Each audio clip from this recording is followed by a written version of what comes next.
Assalamualaikum warahmatullahi wabarakatuh. Saya akan membacakan materi tentang sintaksis tata kalimat bahasa Indonesia. Yang pertama kita harus mengetahui apa itu sintaksis.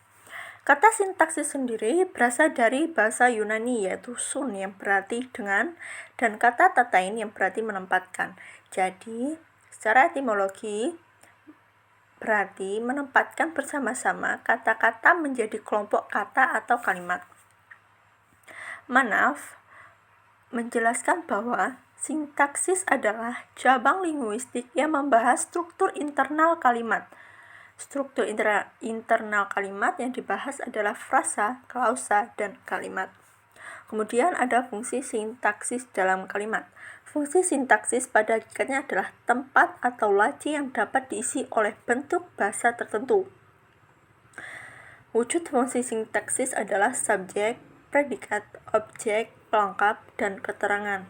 Tidak semua kalimat mengandung fungsi sintaksis itu. Unsur fungsi sintaksis yang harus ada dalam setiap kalimat adalah subjek dan predikat. Sedangkan unsur lainnya yaitu objek, pelengkap, dan keterangan merupakan unsur penunjang dalam kalimat. Fungsi sintaksis akan dijelaskan berikut ini. Yang pertama ada subjek. Fungsi subjek merupakan pokok dalam sebuah kalimat. Pokok kalimat itu dibicarakan atau dijelaskan oleh fungsi sintaksis lain, yaitu predikat. Ciri-cirinya jawaban, apa, atau siapa.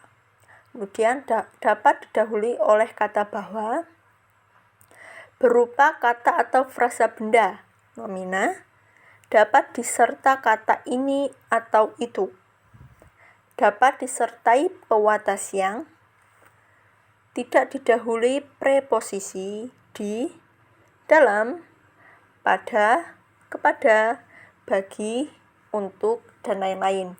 Tidak dapat diingkarkan dengan kata tidak, tetapi dapat diingkarkan dengan kata bukan. Contohnya, adik bermain. Adik ini sebagai subjek, sedangkan bermain adalah predikat. Kemudian yang kedua ada predikat. Predikat merupakan unsur yang membicarakan atau menjelaskan pokok kalimat atau subjek. Hubungan predikat dan pokok kalimat dapat dilihat pada contoh-contoh di bawah ini. Adik bermain. Adik adalah pokok kalimat, sedangkan bermain adalah yang menjelaskan pokok kalimat. Kemudian predikat mempunyai ciri-ciri sebagai berikut. Yang A, bagian kalimat yang menjelaskan pokok kalimat. B, dalam kalimat susun biasa, predikat berada langsung di belakang subjek. Yang C, predikat umumnya diisi oleh verba atau frasa verba. Kemudian yang D, dalam kalimat susun biasa, subjek predikat berintonasi lebih rendah. E, predikat merupakan unsur kalimat yang mendapatkan partikel lah. Kemudian yang terakhir, predikat dapat merupakan jawaban dari pertanyaan apa yang dilakukan, pokok kalimat, atau bagaimana pokok kalimat. Kemudian yang ketiga ada objek. Fungsi objek adalah unsur kalimat yang kehadirannya dituntut oleh verba transitif pengisi predikat dalam kalimat aktif. Objek dapat dikenali dengan melihat verba transitif pengisi predikat yang mendahulinya seperti yang terlihat pada contoh di bawah ini. Dosen menerangkan materi. Menerangkan adalah verba transitif. Kemudian ada ibu menyuapi adik. Menyuapi adalah verba transitif. Objek mempunyai ciri-ciri sebagai berikut. Yang A, berupa nomina atau frasa nominal seperti contoh berikut. Ayah membaca koran. Nah, koran ini adalah nomina. Kemudian ada adik memakai tas baru. Tas baru adalah frasa nominal. Kemudian yang B berada langsung di belakang predikat yang diisi oleh verba transitif seperti contoh berikut. Ibu memarahi kakak. Guru membacakan pengumuman. Kemudian C dapat diganti enkritiknya ku atau mu seperti contoh berikut. Kepala sekolah mengundang wali murid. Kepala sekolah ini sebagai subjek, mengundang, predikat, dan wali murid itu objek. Kemudian kepala sekolah mengundangnya. Nah, kepala sekolah ini subjek, sedangkan mengundangnya. Nah, mengundang ini predikatnya itu bisa dikatakan sebagai kata ganti orang. Kemudian yang D, objek dapat menggantikan kedudukan subjek ketika kalimat aktif transitif dipasifkan. Sebagai contoh berikut. Ani membaca buku. Buku dibaca Ani. Nah, buku dibaca Ani adalah buku itu sebagai subjek, dibaca Ani itu sebagai predikat pelengkap. Kemudian ada pelengkap. Pelengkap adalah unsur kalimat yang berfungsi melengkapi informasi, menghususkan objek, dan melengkapi struktur kalimat. Pelengkap bentuknya mirip dengan objek karena sama-sama diisi oleh nomina atau frasa nominal dan keduanya berpotensi untuk berada langsung di belakang predikat. Kemiripan antara objek dan pelengkap dapat dilihat pada contoh berikut ini. Bu Minah berdagang sayur di pasar pagi. Bu Minah ini sebagai subjek, berdagang predikat, sayur di pasar pagi itu. Nah, sayur itu sebagai pelengkap, kemudian di pasar pagi itu sebagai keterangan tempat. Kemudian ada Bu Minah menjual sayur di pasar pagi. Sama aja, Bu Minah ini sebagai subjek, menjual predikat, sayur ini sebagai objek. Kemudian di pasar pagi itu keterangan. Kemudian pelengkap mempunyai ciri-ciri sebagai berikut. Yang pertama, kehadirannya dituntut oleh predikat aktif yang diisi oleh verba yang dilekati oleh prefiks ber, dan predikat pasif yang diisi oleh verba yang dilekati oleh prefiks di atau ter. Seperti contoh berikut. Bu Minah berjualan sayur di pasar pagi. Buku dibaca Ani. Kemudian yang B, pelengkap merupakan fungsi kalimat yang kehadirannya dituntut oleh verba dwi transitif pengisi predikat seperti contoh berikut. Ayah membelikan adik mainan. Membelikannya ini adalah verba dwi transitif. Kemudian yang C, pelengkap merupakan unsur kalimat yang kehadirannya mengikuti predikat yang diisi oleh verba adalah, ialah, merupakan, dan menjadi, seperti contoh berikut. Budi menjadi siswa teladan. Kemerdekaan adalah hak semua bangsa. Kemudian yang D, dalam kalimat, jika tidak ada objek, pelengkap terletak langsung di belakang predikat. Tetapi kalau predikat diikuti oleh objek, pelengkap berada di belakang objek, seperti pada contoh berikut. Pak Ali berdagang buku bekas. Ibu membelikan Rani jilbab. Yang E, pelengkap tidak dapat diganti dengan pronominanya, seperti contoh berikut. Ibu memanggil adik. Ibu memanggilnya. Nah, itu nggak boleh ya. Kemudian, Pak Samad berdagang rempah. Pak Samad berdagangnya. Jadinya kan nggak kurang jelas. Ini Pak Samad ini berdagang apa, seperti itu. Kemudian yang F, satuan bahasa pengisi pelengkap dalam kalimat aktif tidak mampu menduduki fungsi subjek apabila kalimat aktif itu dijadikan kalimat pasif seperti contoh berikut. Pancasila merupakan dasar negara. Kemudian dasar negara dirupakan Pancasila. Jadi tidak jelas ya.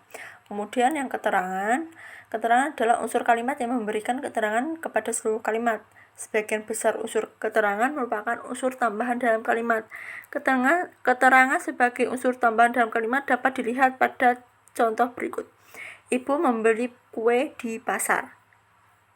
Nah, ini keterangannya tuh termasuk keterangan tempat. Kalau ayah menonton TV tadi pagi, itu termasuk keterangan waktu. Kemudian keterangan mempunyai ciri-ciri sebagai berikut. A, umumnya merupakan keterangan tambahan atau unsur yang tidak wajib dalam kalimat. Kemudian yang B, keterangan dapat berpindah tempat tanpa merusak struktur dan makna kalimat.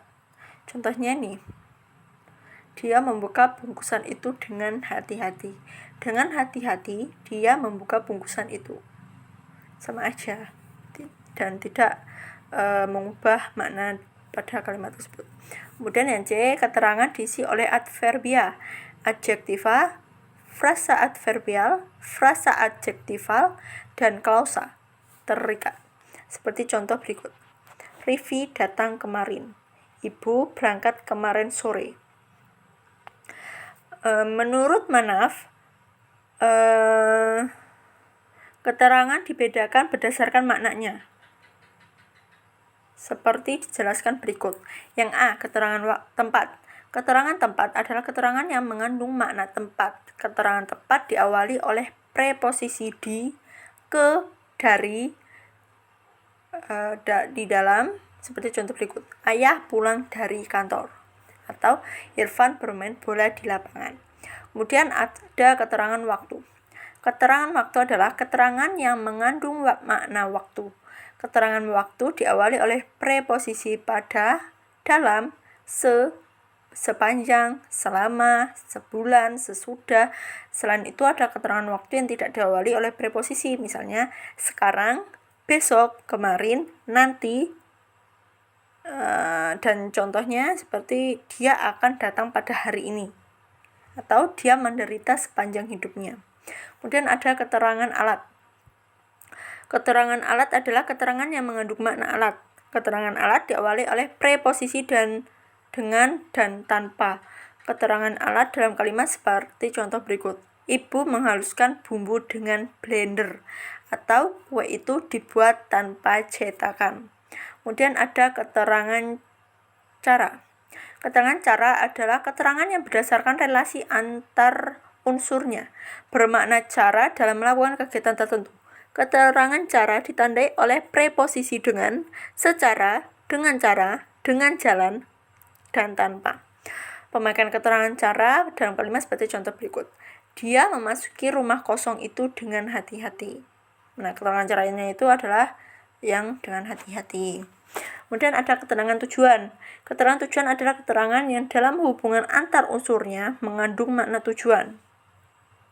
Keterangan tujuan ditandai oleh preposisi agar, supaya, untuk, bagi, dan demi. Contohnya, Arif giat belajar agar naik kelas. Nah, ini tujuannya adalah Arif giat belajar supaya apa? Supaya dia naik kelas. Begitu. Kemudian ada keterangan penyerta.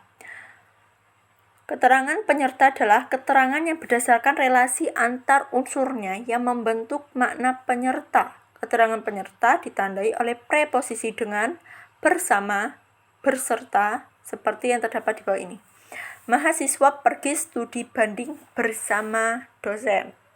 Kemudian ada orang itu pindah bersama anak istrinya. Kemudian ada keterangan perbandingan. Keterangan perbandingan adalah keterangan yang relasi antar unsurnya membentuk makna perbandingan. Ditandai oleh preposisi seperti bagaikan, laksana. Contohnya, dia gelisah seperti cacing kepanasan. Kemudian ada keterangan sebab. Keterangan sebab adalah keterangan yang relasi antar unsurnya membentuk makna sebab. Keterangan sebab ditandai oleh konjungtor sebab dan karena. Contoh, sebagian besar rumah rusak karena gempa. Maksudnya kan gara-gara gempa, jadi sebagian rumah itu pada rusak begitu. Kemudian ada keterangan akibat. Keterangan akibat adalah keterangan yang relasi antar unsurnya membentuk makna akibat. Keterangan akibat ditandai oleh konjungtor sehingga dan akibatnya. Contoh, dia sering berbohong sehingga temannya tidak percaya kepadanya. Kemudian ada hutan lindung ditebang, akibatnya sering terjadi tanah longsor. Kemudian ada keterangan syarat. Keterangan syarat adalah keterangan yang relasi antar unsurnya memberi makna syarat. Keterangan syarat ditandai oleh konjungtor jika dan apabila. Contoh, saya akan datang jika dia mengundang saya. Kemudian ada jika para pemimpin Indonesia jujur, rakyat akan sejahtera. Kemudian ada keterangan pengandaian. Keterangan pengandaian adalah keterangan yang relasi antar unsurnya membentuk makna pengandaian. Keterangan pengandaian ditandai oleh konjungtor andai kata, seandainya, dan andaikan, seperti contoh berikut ini. Andaikan Bulang bisa ngomong, dia tidak akan bohong. Kemudian, seandainya saya orang kaya, saya akan membantu orang miskin. Kemudian ada keterangan atributif. Keterangan atributif adalah keterangan yang relasi antar unsurnya membentuk makna penjelasan dari satu nomina. Keterangan atributif ditandai oleh konjungtor yang seperti contoh berikut. Mahasiswa yang indeks prestasinya paling tinggi mendapatkan beasiswa. Kemudian, bapak yang berbaju hijau itu adalah dosen saya. Sekian penjelasan dari saya. Saya mohon maaf jika kata-katanya kurang jelas atau ada kesalahan dalam pengucapan. Saya mohon maaf sebesar-besarnya. Saya akhiri. Wabillahi taufiq wal hidayah. Wassalamualaikum warahmatullahi wabarakatuh. Terima kasih.